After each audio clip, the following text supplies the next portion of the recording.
Salut tout le monde, on se retrouve pour le numéro du mois de mars de Couve Mag. Et franchement, quel mois, vous allez voir, il n'y a que des couvertures de folie. Même si au début j'ai eu un peu peur parce qu'on va dire du 1er au enfin la mi-mars, il y avait des couvertures un peu pourries, pas top. Mais à partir du 15 mars et jusqu'à la fin du mois, quand j'ai scrollé un peu sur l'application Manga Collect pour voir les couvertures, il y en avait des folles. Donc on va voir ça tout de suite. C'est parti.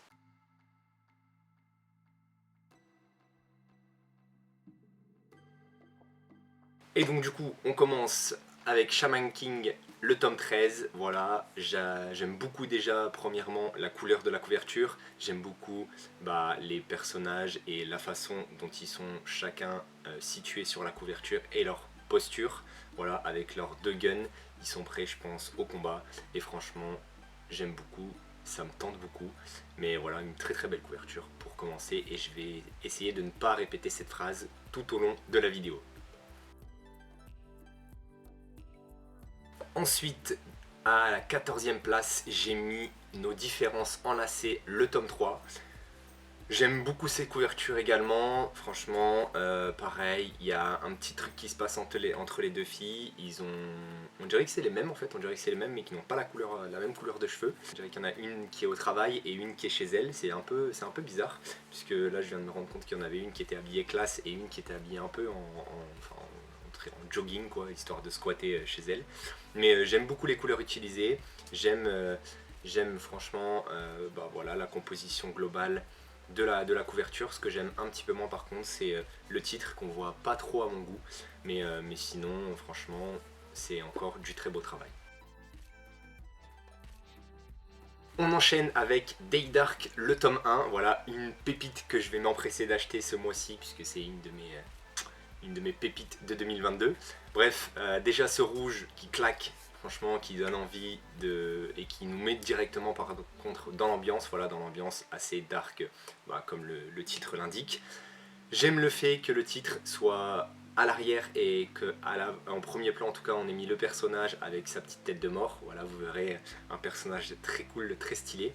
Et en plus pareil, le perso il nous met tout de suite dans l'ambiance, on sait que ça va être déjà de la fantasy et que ça va être un petit peu dans un univers voilà, assez dark, assez sombre et où il y a peut-être pas mal de morts. Mais il y a des choses que cache en tout cas ce titre là, moi j'ai surkiffé, mais en tout cas la couverture je la trouve vraiment très belle, du très beau travail encore une fois, donc voilà, je l'ai mis à la 13e place. Un habitué de ce format, Drifting Dragons, le tome 11, voilà, que j'ai mis à la 12e place. Alors peut-être que je sais pas, je suis un petit peu lassé de la composition puisque c'est un peu tout le temps la même chose, il y a toujours souvent un personnage et un monstre à l'arrière. Je sais pas, en tout cas elle reste quand même sublime. Je pense aussi que ce mois-ci il y a vraiment un niveau de très belle couverture qui a beaucoup plus que d'habitude. Donc voilà. Donc je l'ai mis à la 12e place, pareil, j'aime en tout cas la tenue de la fille au premier plan. Les monstres derrière, bon, on les voit pas trop, mais je pense que et du coup ils sont pas très impressionnants. Mais franchement c'est surtout la classe et la prestance de la femme enfin la jeune femme qui est à l'avant qui fait que j'aime beaucoup cette couverture. Et pareil, toutes les couleurs encore une fois utilisées, les petits décors à l'arrière qui font le taf, franchement c'est encore du très bon travail. On est qu'à la 11e place et regardez-moi cette sublime couverture, voilà, chez Aya Furu, le tome 38. Que dire, à part peut-être qu'il y a peut-être trop de poissons, je sais pas, mais j'aime les couleurs voilà, qui sont dessus, le rouge, enfin le rouge rose, le bleu, voilà les petites nuances de couleurs qu'il peut y avoir sur cette couverture. La position de la fille est un petit peu bizarre, c'est peut-être pour ça que je ne l'ai pas mis tout en haut de ce top, parce que sinon la composition globale est très jolie. Et franchement, c'est une magnifique couverture qu'on a là. Donc voilà, profitez-en et ouvrez grand vos yeux. À la 10e place, j'ai mis The Most Notorious Talker, voilà, le tome 3. Une enfin voilà, la position en tout cas de l'anti-héros, je sais pas, le protagoniste en tout cas qui peut y avoir sur la couverture, elle est juste parfaite. On sait qui va dégainer, on sait qui va partir directement se castagner. Et voilà, franchement, j'aime beaucoup. Pareil, son armure, je trouve qu'elle claque. Elle est très moderne. Je pense que ce qui est un peu particulier, c'est que c'est justement un samouraï, donc samouraï de la vieille époque avec son sabre. Mais par contre, voilà, son armure, elle est très stylée. Les couleurs aussi utilisées pour son armure sont très jolies. Le rouge mélangé avec ce genre de bleu vraiment enfin, marine, voilà, très profond, que j'aime beaucoup. Franchement, encore une magnifique couverture. À la 9ème place, j'ai mis le 8ème fils, le tome 4. Pourquoi je l'ai mis qu'à la 8ème place? En fait, c'est tout simplement par rapport au visage des personnages. Je les trouve un peu trop enfantins à mon goût. Voilà, où à la différence autour et les décors qu'on a autour fait vraiment palace, et donc du coup, enfin pour moi palace ça rime surtout avec une vie d'adulte, hein, une vie de roi, et là on dirait plutôt une petite prince et sa petite princesse, donc c'est quand même mignon, mais du coup je trouve qu'il y a juste un petit décalage. Voilà, je sais pas si c'est une demande en mariage, une demande de fiançailles, mais je trouve ça bien mignon. Il y en a un qui est très heureux, l'autre elle est un petit peu surprise, un petit peu voilà, elle est un petit peu perdue, on sait pas si elle y croit pas ou si elle y croit, je sais pas trop. Mais bref, une belle couverture, j'aime beaucoup l'ornement qu'on peut trouver tout autour enfin presque autour de la couverture comme un cadre. Et justement, ça me fait encore plus penser à tout ce qui est royauté, etc. Et franchement, voilà, c'est encore une belle couverture, franchement, qu'on a là. À la 8ème place, j'ai mis Tokyo Revenger, le tome 17. Quand j'avais vu cette couverture, je la trouvais juste magnifique. Enfin, en fait, elle envoyait du lourd plus qu'elle était magnifique. C'est que elle me fracturait la rétine.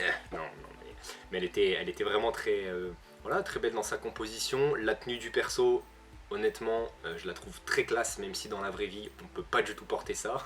C'est un peu compliqué à part à la Fashion Week. Mais voilà. Les boucles d'oreilles aussi, comme ça, après Tanjiro. Voilà, moi j'aime beaucoup. Je trouve que ça fait aussi un petit style bien particulier, mais je trouve que ça claque.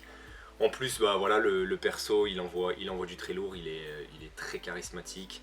On sent que pareil, lui aussi, il va se donner quand on connaît en tout cas l'histoire de Tokyo Revenger. Mais voilà, le noir très profond avec derrière tout autour le blanc qui justement met en lumière ce personnage. Encore une très belle couverture, mais ce n'est pas fini.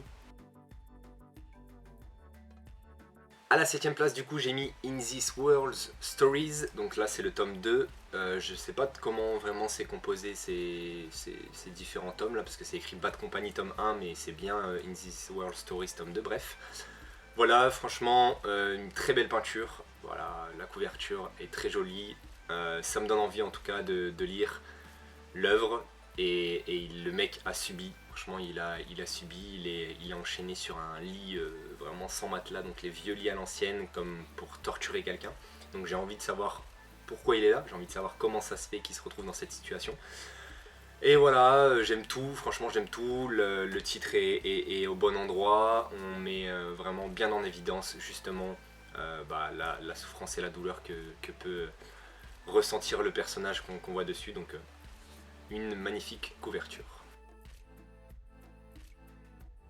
À la 6ème place, et ça échoue aux portes du top 5, Engole-moi, le tome 10, que je trouve magnifique, franchement, un de mes coups de cœur du mois, franchement, ça m'a chauffé, alors que d'habitude, Engole-moi, les couvertures sont pas forcément folles, mais là, voilà, encore un samouraï, ça me touche directement, je sais pas, j'aime trop l'armure des samouraïs, ça me fait penser à quand j'avais joué au jeu là, justement sur le samouraï, j'avais trop kiffé, bref, rien à voir. Mais voilà, pareil, il revient sûrement d'une longue guerre, d'une longue bataille, puisqu'il a des flèches plantées dans son armure ou dans son corps, on ne sait pas trop. Mais il est de dos, ça laisse justement entrevoir tous les détails de l'armure et c'est ça que j'aime beaucoup.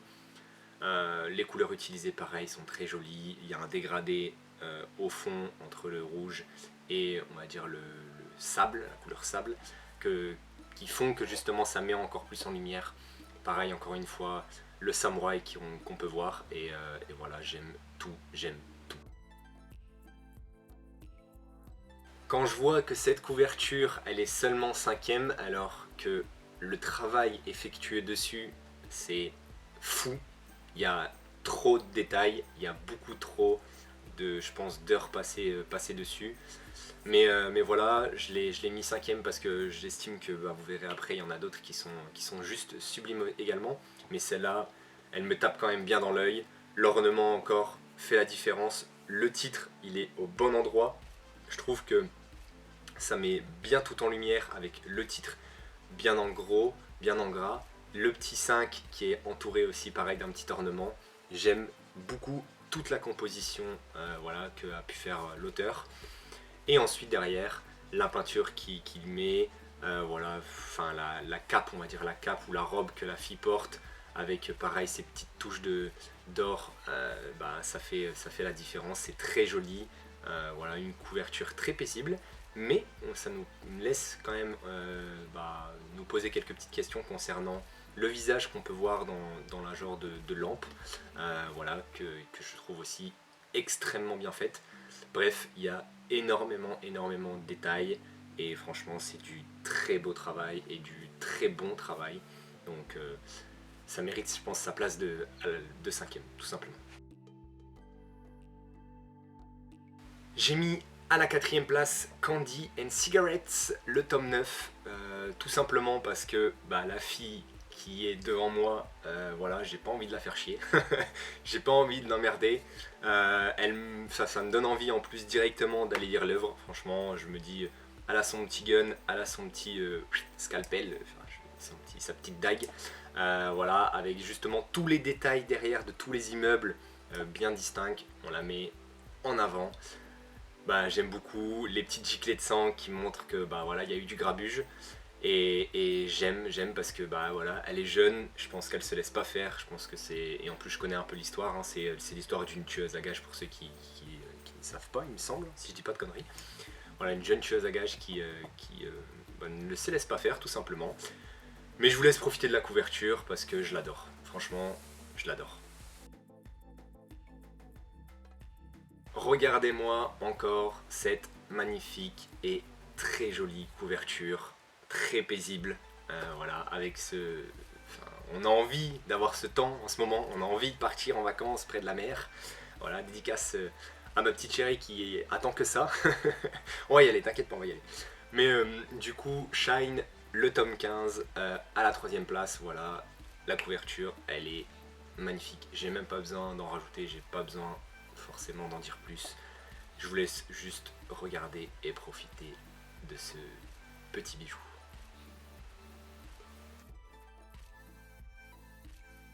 Vous savez très bien que je suis très friand des couvertures et c'est pour ça qu'on fait cette vidéo. Mais quand une couverture, elle claque comme celle que je vais vous montrer et qui me donne envie d'acheter toute l'œuvre, franchement, bah regardez-moi ça. Eden, voilà, le tome 7 de la version de luxe. Elle envoie du très lourd. Franchement, je vous jure que à chaque fois que je la vois, je suis à deux doigts d'acheter bah, toute l'œuvre. En plus, sur Vinted, il y a une offre en ce moment, donc il y a quelqu'un qui vend les 6 premiers tomes pour pas trop cher. Donc s'il y a quelqu'un qui veut me l'acheter, allez-y directement. Allez-y directement. En DM, je vous donne mon adresse, il n'y a pas de problème. Mais voilà, j'aime trop cette couverture. J'ai hésité justement à la mettre entre la 3ème et la 2ème parce que je les trouvais tous les deux très belles. C'était vraiment une hésitation, je pense, entre les deux, même voire peut-être avec celle qui est numéro 1. Mais voilà, j'ai pareil, j'ai rien d'autre à rajouter. La posture des personnages, il y en a un qui est sur la défensive, il y en a un qui est sur l'offensive, il y en a une qui est sur l'offensive. Voilà, ces couleurs utilisées, le bleu qui fait toute la diff, le fait que justement le titre soit bah, en haut et en même temps qu'il soit en gros, j'aime beaucoup, franchement c'est du très très beau travail.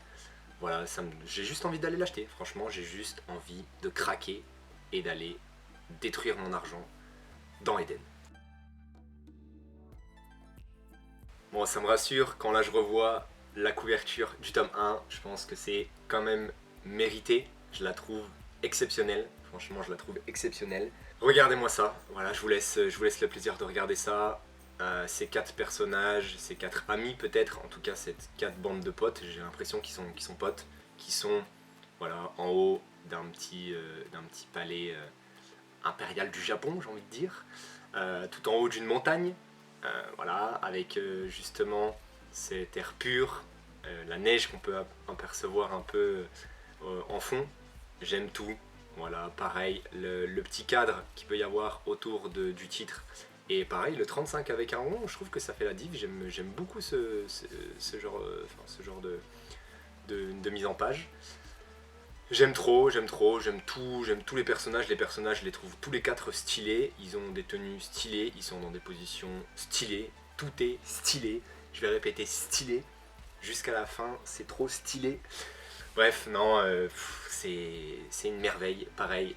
Ça me donne envie, même là ça me donne pas forcément envie d'acheter toute l'œuvre, mais ça me donne envie juste d'aller acheter le tome 35, voilà. Vous voyez, je vais commencer Yona Princesse de l'Aube avec le tome 35. Non franchement, et en plus souvent Yona et la Princesse de l'Aube, ils sont dans Couve Mag, donc allez checker les autres couvertures, peut-être, et allez checker justement aussi l'histoire. Là pour le coup, je sais pas trop de quoi ça parle, mais ça me tente énormément, c'est sublimé. Juste le petit point peut-être pour moi qui me dérange, c'est je sais pas, le sorte de signe qu'on peut trouver autour du rond. Voilà, c'est un petit peu dommage, mais sinon pour le reste, c'est une masterclass. On a peut-être là notre numéro 1 de l'année 2022. Je dis bien peut-être parce qu'on a encore beaucoup de mots à voir, mais ça c'est du très très lourd. En tout cas actuellement ça me va droit au cœur, c'est du très lourd. Voilà, j'espère que la vidéo vous a plu. Aujourd'hui j'étais un peu plus calme que d'habitude pour ce petit numéro de Couve Mag. J'avais envie de parler calmement, posément.